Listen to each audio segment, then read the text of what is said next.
Good morning third class. आज हम फिर से अपना जो सिलेबस है उसको आगे बढ़ाते हुए नए चैप्टर को शुरू करते हैं। और आज का जो चैप्टर मैं आपको पढ़ाने जा रही हूँ वो है लेसन नंबर 7 आपका, और उसका नाम है Joy of sharing.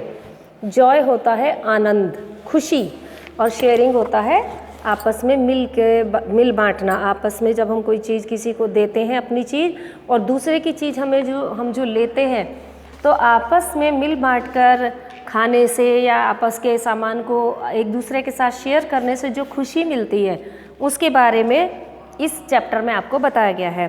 Sharing gives a great Joy. जो आपस में मिल बांटने की जो आदत होती है, आपस में बांटने का जो हमारा कैरेक्टर बन जाता है, वो एक बहुत बड़ा हमें आनंद, बहुत बड़ी खुशी प्रदान करता है। Sharing makes other feel happy. और शेयरिंग से एक फ़ायदा और क्या होता है कि दूसरों को भी उससे खुशी मिलती है। जो शेयर करता है उसे तो खुशी मिलती है, प्लस जिसके साथ हम शेयर करते हैं, जिसके साथ हम अपनी चीज़ों को, अपने सामान को बांटते हैं, वो भी खुश हो जाता है। Sharing is caring for others Joy. Sharing का मतलब क्या है कि दूसरों की खुशियों की परवाह करना, देखभाल करना। यानी जब हम दूसरे को खुश देखना चाहते हैं तब हम उसके साथ अपना सामान को शेयर करते हैं कि भाई सामने वाला खुश होना चाहिए, चाहे कैसे भी हो। जब हमें लगता है कि हमें खुशियाँ बांटनी है, तो वो किसके द्वारा सबसे आसान तरीका है, वो शेयर करने के द्वारा। We learn the first lesson of sharing at our home. Sharing का सबसे पहला पाठ हम कहाँ पर सीखते हैं? अपने घर पर। क्योंकि छोटा बच्चा है, वो सबसे पहले अपने घर में ही तो रहता है, वहीं तो आपस में बांटना सीखता है। मम्मी कहती है भैया को भी दो, भैया कहता है अपने छोटे भाई को दो, या छोटी बहन को दो, या खुद मम्मी पापा कुछ भी खाते हैं, या दादा दादी जो भी खाते हैं वो उसमें से देते हैं ना कि ले तू भी ले ले, और जिसको भी मिलता है वो खुश हो जाता है, देखो मुझे भी मिला है ना। तो जो शेयरिंग का हैबिट है, जो आपस में बांटने की आदत है, वो हम अपने घर से सीखते हैं। And we share our toys. हम अपने खिलौनों को शेयर करते हैं। टॉफ़ीज़, टॉफ़ी सब जानते हैं ना, मीठी मीठी गोलियां जो होती हैं, रैपर में भी आती हैं, खुली भी आती हैं, उनको हम शेयर करते हैं। And sweets with our siblings. Siblings किसको कहते हैं? जो हमारे भाई बहन होते हैं ना परिवार में, उनको, कि हम अपनी टॉफ़ी, अपने खिलौने और अपनी मिठाई एक अपने जो भाई बहन होते हैं उनके साथ बांटते हैं। कहाँ पर सीखते हैं वो बांटना? अपने घर पर। At first children find it difficult to share their things with others. At first, शुरू में ये बहुत मुश्किल होता है बच्चों के लिए अपनी चीज़ों को दूसरे के साथ बांटना। आपने देखा एक छोटा सा बच्चा अगर गोद में भी हो ना, गोदी वाला बच्चा जो कुछ नहीं समझता, बोलना भी नहीं जानता, उसके हाथ में कोई चीज़ है और आप वो ले लो तो वो रोने लग जाता है कि मेरी चीज़ ले ली। हम बहुत खुश होते हैं उसे देख के कि देखो ये गुस्सा हो रहा है कि मेरी चीज़ ले ली, क्योंकि उसे पता ही नहीं है कि मुझे शेयर करना है, या उसे दूसरे से कोई चीज़ लेनी होती है तब वो रोने लग जाता है। और कभी कभी दो भाई बहन होते छोटे छोटे, कोई 4 साल का 5 साल का, आपस में लड़ पड़ते हैं वो, है ना, कि इसने मेरी खिलौना ले लिया, इसने मेरी टॉफ़ी ले ली, इसने मेरी चीज़ ले लिया, इसने ज़्यादा ले लिया। तो वहाँ पर फैसला कौन करता है?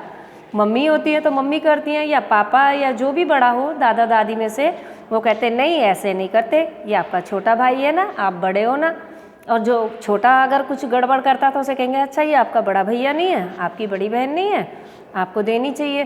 तो इस तरीके से जो बांटने का जो हम पहला पाठ, प्रथम पाठ जो हम सीखते हैं वो अपने परिवार में सीखते हैं।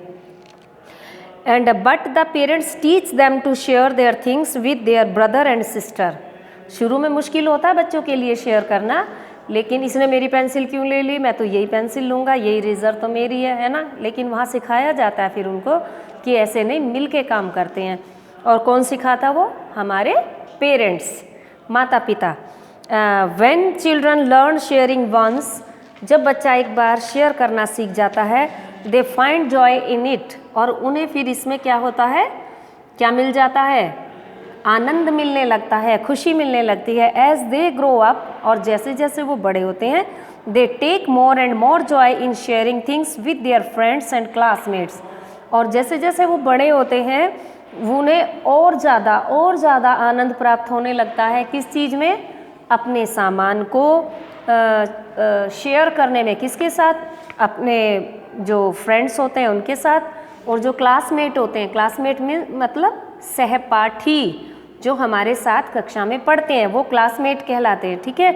उनके साथ अपने सामान को शेयर करने में उनको और ज़्यादा खुशी आने लगती है।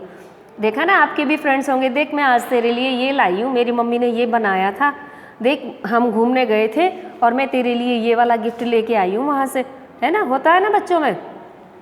तो उससे क्या होता है, जब वो अपनी फ्रेंड को देते हैं, फ्रेंड खुश, और आप भी अपने फ्रेंड को देकर खुश हो जाते हैं। आप कहीं भी जाते हैं आपको अपने फ्रेंड्स, क्लासमेट्स याद रहते हैं, अपने टीचर्स याद रहते हैं, या वो जिनको आप बहुत ज़्यादा प्यार करते हो, जिनको बहुत पसंद करते हो, आपको वो याद रहता है और आप उनके लिए वो सामान लेकर चलते हो, कुछ भी लेके चलते हो। दे शेयर देयर बुक्स, वो अपनी किताबों को शेयर करते हैं, चल आज तू नहीं लाई, चल मेरी में से पढ़ ले, या मैंने अभी ख़रीदी नहीं है, आप अपनी बुक दिखा दो, तो आप शेयर कर देते हो, दिखा देते हो। ईटेबल्स, ईटेबल्स होता है खाने का सामान, जो भी आप लंच में लाते हो, क्लास में शेयर करते हैं ना, एक साथ बैठ के लंच करते हैं बच्चे। अच्छा तू क्या लाया है, तू क्या लाई है, आज मैं राइस लाया हूँ, आज मैं पराठा लाया हूँ, आज मैं ब्रेड लाया हूँ, टोस्ट लाया हूँ, बिस्किट लाया हूँ, वो आप लोग एक दूसरे से शेयर करते हैं और फिर खुश होते हैं।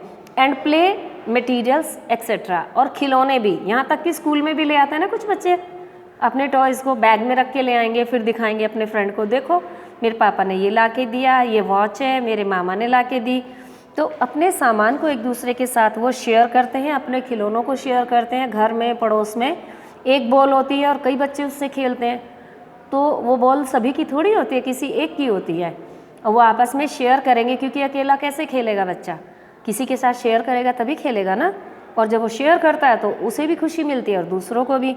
There are some children in the class for lower families, class में, कक्षा में कुछ बच्चे ऐसे होते हैं जो लोअर फैमिली, यानी उनके माता पिता ज़्यादा धनी नहीं होते, ज़्यादा पैसा नहीं होता उनके पास।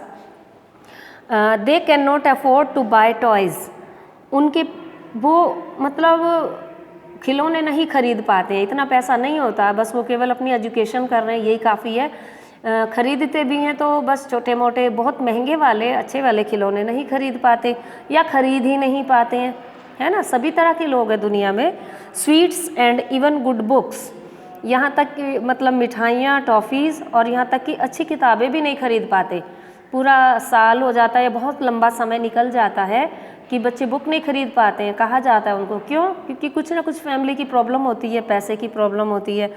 If we share our things with them they feel all happy, और अगर हम अपनी चीज़ों को, अपने सामान को उनके साथ शेयर करें, उनके साथ बांटें, तो उन्हें बहुत खुशी होती है कि चलो मेरा काम हो गया, चलो मैंने अपना काम कर लिया, है ना, और उसका भी वो आभार मानते हैं अपने मन में उस फ्रेंड का जो उनकी हेल्प करता है। और आज का ये चैप्टर यहीं तक, अगली वीडियो में हम इसे कंटिन्यू करेंगे। वैसे मैंने सभी डिफ़िकल्ट वर्ड आपको बोले हैं, आप पेंसिल लेकर के और बुक लेकर के बैठें, और फिर भी समझना है तो आप व्हाट्सएप पे मुझसे कांटेक्ट करके पूछ सकते हैं। लेकिन इस बार जो वर्क मिल रहा है बेटा वो सभी को करना है, आप बाद में हमें परेशान नहीं करेंगे कि हम पे तो पहुंचा ही नहीं था, हमें तो मिला ही नहीं था, या हमसे डिलीट हो गया। टाइम टू टाइम अपना वर्क कंप्लीट रखिए, और जो गार्जियंस पीटीएम में नहीं आए हैं उन बच्चों को मार्क्स नहीं मिलेंगे, प्लस उनके गार्जियंस को स्कूल आना पड़ेगा, कांटेक्ट करना पड़ेगा। और वो बच्चे जिन्होंने एग्ज़ाम ही नहीं दिए हैं उनके लिए मैसेज है कि जो बच्चे एग्ज़ाम नहीं दे रहे, टेस्ट नहीं दे रहे, वो बच्चे नेक्स्ट क्लास में प्रमोट नहीं होंगे। कभी बाद में गार्जियन आके बोलें जी आप 1 साल तो हो गया, हमने घर ट्यूशन लगा दिया था और हमारा बच्चा कवर कर लेगा, आप अपनी इसको प्रमोट कर दो अगली क्लास में, 4th में बैठा दीजिए। ऐसा नहीं होगा, क्योंकि बहुत सारी फॉर्मेलिटीज़ होती हैं, कागज़ पूरे करने होते हैं, रजिस्टर्स कंप्लीट करने होते हैं, आपका रिकॉर्ड हमें अपने पास रखना होता है मार्क्स वगैरह का, जो आगे भेजना होता है। और जब आपने टेस्ट ही नहीं दिए तो हम क्या रिकॉर्ड आगे भेजेंगे। इसलिए अगर किसी बच्चे ने एग्ज़ाम नहीं दिए और वो आगे पास होना चाह रहा है तो उसके गार्जियन को स्कूल आके कांटेक्ट करे, वो नेक्स्ट जो भी हमारे यूटी हो वो ज़रूर देगा, अगला जो फाइनल एग्ज़ाम होगा वो भी उसको देना पड़ेगा। और जो बाद का आपका छूट गया है, हाफ ईयरली छूट गया है ना आपका, तो उस हाफ ईयरली के एग्ज़ाम के बदले आपको अपना एक मेडिकल बनवाकर स्कूल में सबमिट करना पड़ेगा, रीज़न बताना पड़ेगा किस वजह से आपने एग्ज़ाम नहीं दिया। ठीक है, बीमार थे, कोई प्रॉब्लम थी, लेकिन उसका बचाव का तरीका यही है कि आप मेडिकल लगाइए कि हम बीमार थे और एग्ज़ाम नहीं दे पाए, वरना आप इसी क्लास में रहेंगे। और बाकी ये वीडियो आपके गार्जियन भी देखेंगे। अगर आप खुद देख रहे हैं तो अपने गार्जियन को दिखाइए, क्योंकि बार बार मैसेज करने के बावजूद भी पीटीएम में गार्जियन नहीं आए और बार बार खबर करने के बाद भी बच्चे एग्ज़ाम में इंटरेस्टेड नहीं हुए। कुछ बच्चे, काफ़ी बच्चों ने दिया है, बहुत बच्चों ने एग्ज़ाम दिया है, लेकिन फिर भी कुछ बच्चे हैं, फिर वो ये कहेंगे जी हम बड़े हो गए और हमें अगली क्लास में नहीं भेजा जा रहा है। सो प्लीज़ इस बात पे ध्यान दें। Okay, thank you.